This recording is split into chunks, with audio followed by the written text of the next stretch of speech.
Assalamualaikum warahmatullahi wabarakatuh.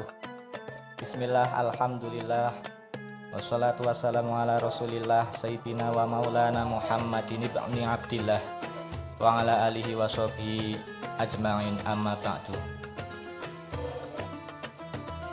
Alhamdulillah, pada kesempatan kali ini kita dapat bersama-sama melaksanakan ibadah bulan Ramadan, yang mana dalam kitab Hamil Kabir karya Imam Mamardi juz 3 halaman 854,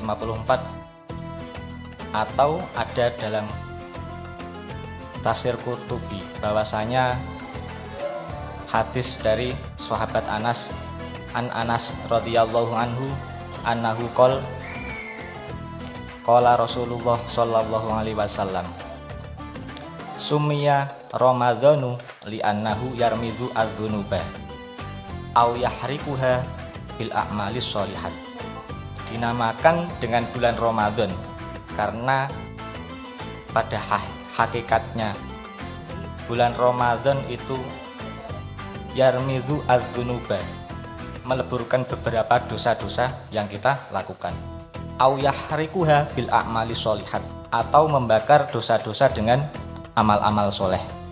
Jadi benar kata Nabi dalam hadisnya, man soma Ramadana imanan wahtisaban ghufira lahu ma taqaddama min dzambi. Saya ulangi, benar kata Nabi. Nabi saja guyonannya saja benar, apalagi napa serius. Balikan dengan kita saja napa seriusnya kadang bohong, apalagi napa guyonnya. Sehingga manusia yang patut kita menjadikan tauladan yaitu sinten? Kanjeng Nabi.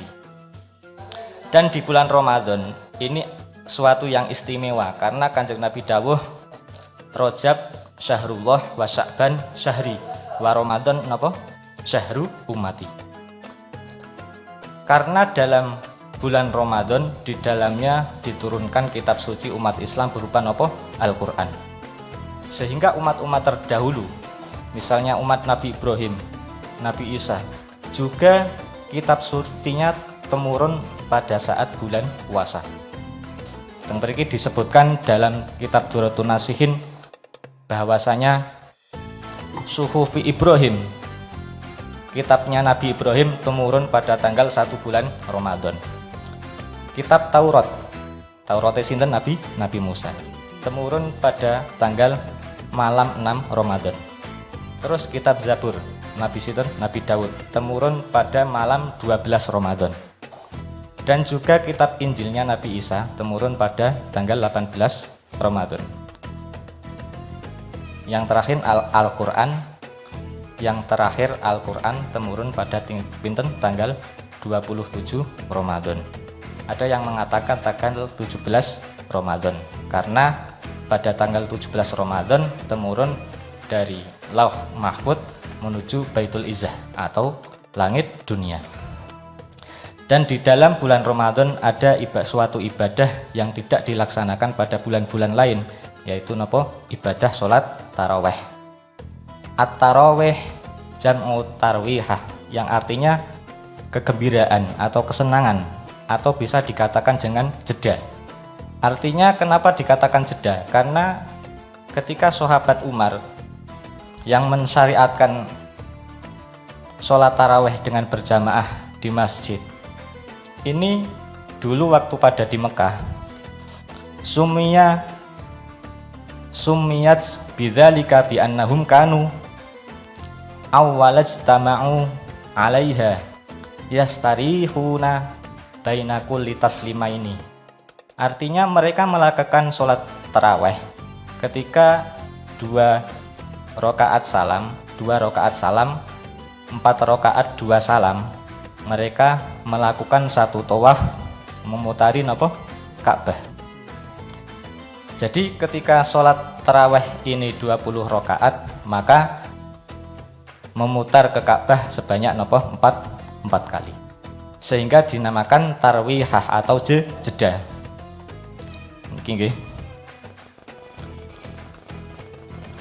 diriwayatkan dari warodaan Aisyah radhiyallahu anha annahu sallallahu alaihi wasallam kharaja min jawfil laili fi ramadhana wa shalla fil masjid fa shalla an-nasu bi sholatihi fa asbahu yatahaddatsuna bidzalika wa kathura an-nasu fil laili tsaniyah fa shalla wa shallu bi sholatihi falamma kanat al-lailatu tsalitsah kathura an-nas hatta dhaqa al-masjid ala ahlihi falam yakhruj ilaihim hatta kharaja li sholatil fajri falamma sholla al-fajr aqbala alaihim wa qala lahum innahu lam yukhaf ala sya'nikum al-lailata walakin khasyitu an tufrada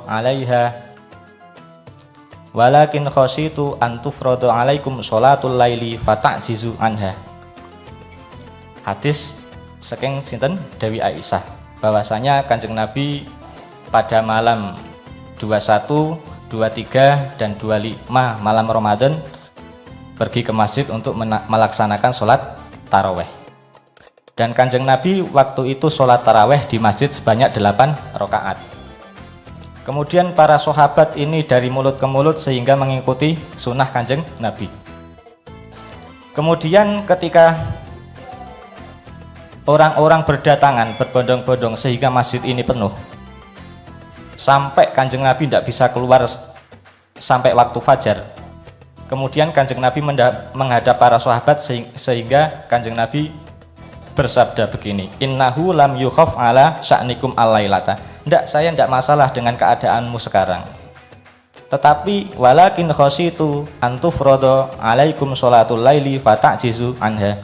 Tetapi saya khawatir suatu saat bahwa sholat ini akan diwajibkan bagi kamu sekalian, maka saya melaksanakan sholat ini 8 di masjid dan 12 di rumah, sehingga sampai Kanjeng Nabi wafat.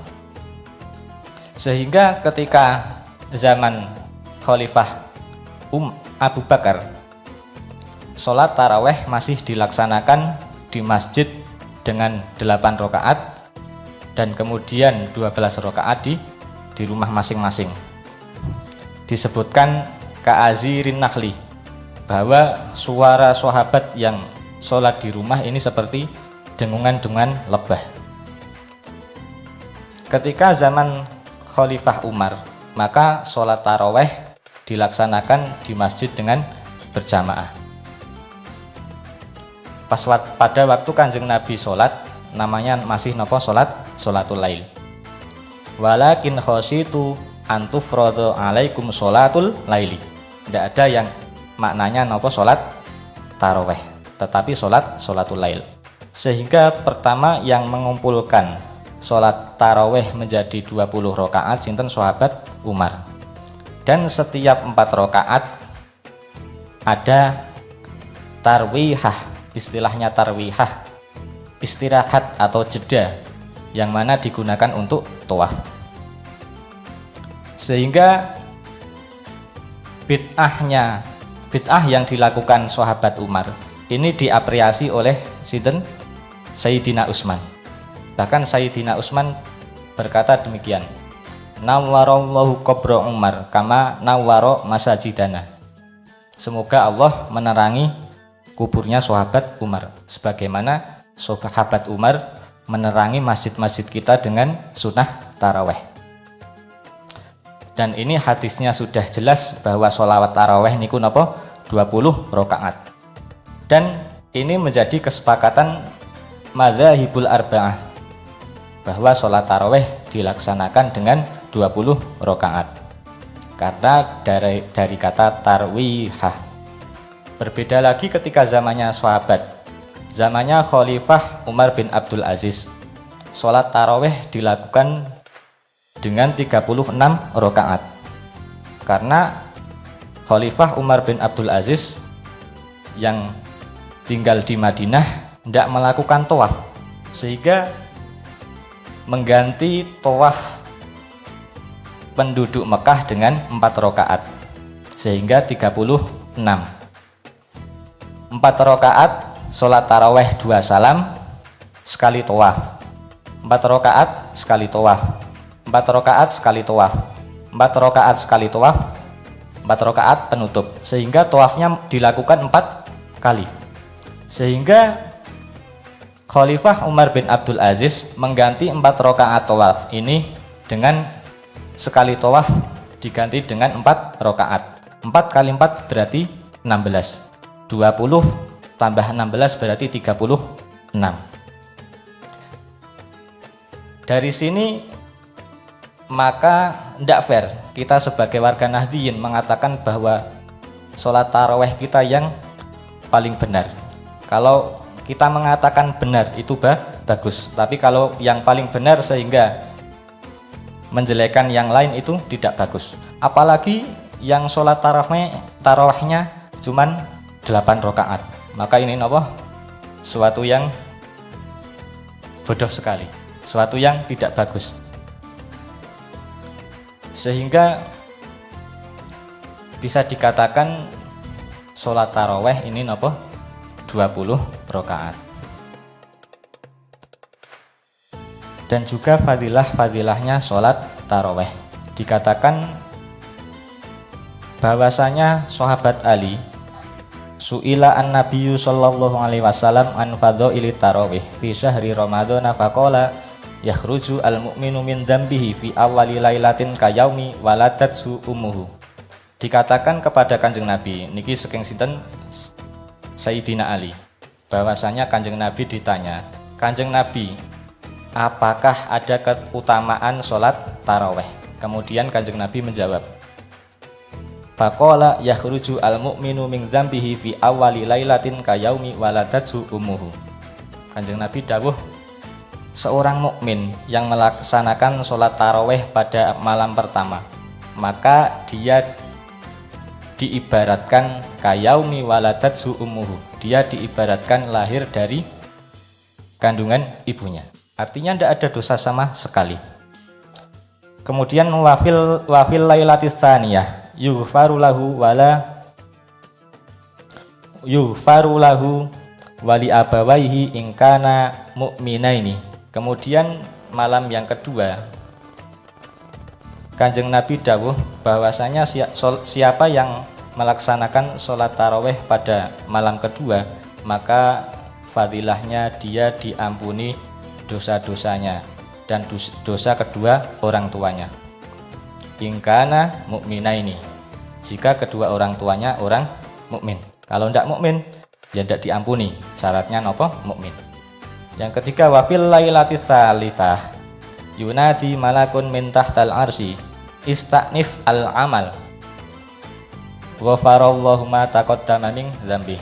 Kemudian pada malam ketiga ini ada malaikat yang menyeru, wahai penduduk bumi, lakukan amal yang bagus-bagus karena sesungguhnya Allah telah mengampuni dosa-dosamu. Ini fadilah sholat taraweh secara batiniyah. Adapun secara lahir dikatakan dalam kitab Hikmatus Tasyri' bahwasanya waqad qala katsirun minal atiba'il gharabiyyin, dikatakan bahwa ahli dokter ahli barat ini mengatakan begini, innal muslimina as-shaimina bi sholatihim al-mu'tadati ba'dal isya'i yadhhabu anhum katsirun minal amrodi allati takatu tuftaku bihim fatkan. Para tabib dokter barat mengatakan begini, seorang muslim atau kaum muslim yang melakukan puasa kemudian sholat yang biasa dilakukan setelah sholat isya, maka hal yang demikian itu bisa menghilangkan berbagai penyakit yang hampir semuanya mematikan. Dan juga dikatakan waqala Mr. Edward Lenny dungi itu yauman litana wuli to'a mil iftari fi Ramadan inda ahadi kibari tijaril muslimin. Dikatakan bahwa Dr. Edward Lenny mengatakan bahwa suatu saat dia dipanggil oleh seorang pedagang muslim yang mana pedagang ini sangat kaya. Kemudian dia diberikan makanan dan melihat kaum muslimin sedang makan puasa. Cara teng mriki nggih napa?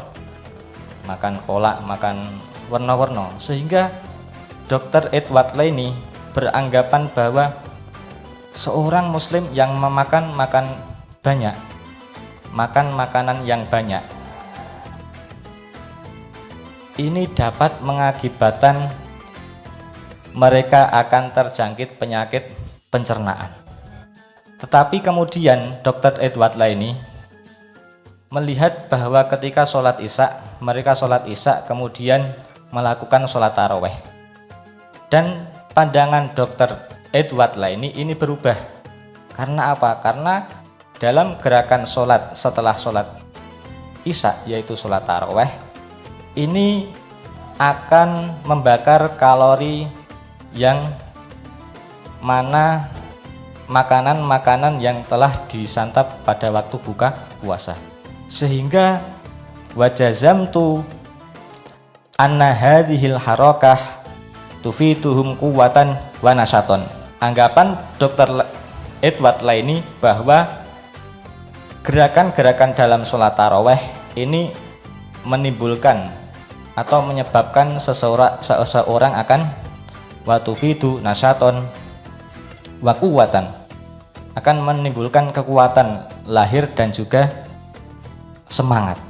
Karena apa? Karena gerakan pada sholat taraweh. Sehingga anggapan yang pertama, penyakit-penyakit yang ditimbulkan pada saat makan buka puasa yang terlalu banyak, ini dihapus atau ini diubah oleh pandangan Dr. Edward Laini sendiri. Sehingga ya benar ngendikane Kanjeng Nabi, sumu tasihu, ketika kamu puasa maka kamu akan sehat. Tapi ndak ketika jenengan puasa sehingga nopo buka puasa makan kolak, makan nasi padang, makan sate, semuanya ini malah menimbulkan nopo penyakit baru, sehingga akan menimbulkan penyakit pencernaan. Kemudian obatnya apa? Obatnya dengan sholat taraweh lagi. Nah, inilah yang kita anggap sebagai Islam rahmatan lil alamin, bahwa suatu penyakit tidak ada obatnya, semua ada obatnya. Akhir kata dari saya, tetap semangat menjalani sholat taraweh sampai pada akhir bulan Ramadan. Wal afu minkum. Assalamualaikum warahmatullahi wabarakatuh.